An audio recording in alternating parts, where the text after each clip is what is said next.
And welcome back to a special follow-up episode of Cooking with Chef Nick. Last week we recreated Franco Barbi's wolf's milk cocktail and the end result was bad.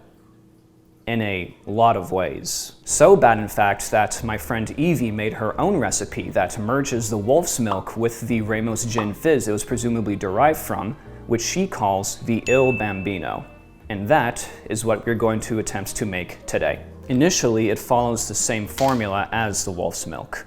We will start out with 2 ounces of gin, just like last time. We are doing 3/4 of an ounce of Amaretto. And 3/4 of an ounce of milk. Here is where we diverge a bit. The recipe calls for 1 ounce of freshly squeezed clementine juice. I'm using orange as a substitute. That's just about an ounce. And finally, our egg white.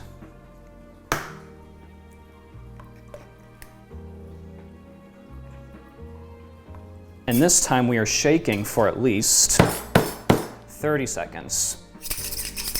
Next, add some ice and shake until the ice is broken up and melted.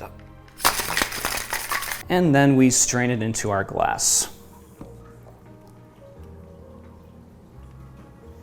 We're gonna let this chill in the freezer for about a minute or so. Once it's out of the freezer, we take some sparkling water, use a straw, poke a hole through that top layer, and pour the sparkling water until it hits the top. Beautiful. As for a garnish, we're going to use this orange peel. The recipe also calls for a guava slice for garnish. I'm using a strawberry as a substitute. And finally, just salt the rim. And there we have it, a more dignified spin on the wolf's milk, the Il Bambino.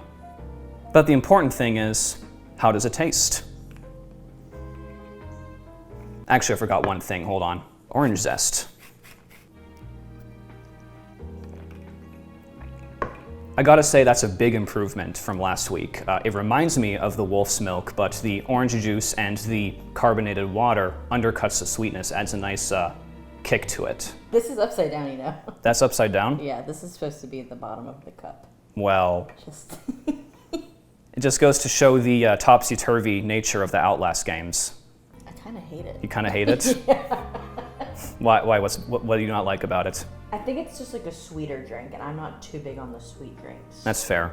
Well, if you thought that was sweet, you should have tasted the wolf's milk from last week. That was a sludge. So yeah, I think at the end of the day, the basis for an Outlast-centric cocktail is here. I mean, I liked it. I'd probably order it at a bar, as opposed to the wolf's milk, which was just an abomination of sweetness.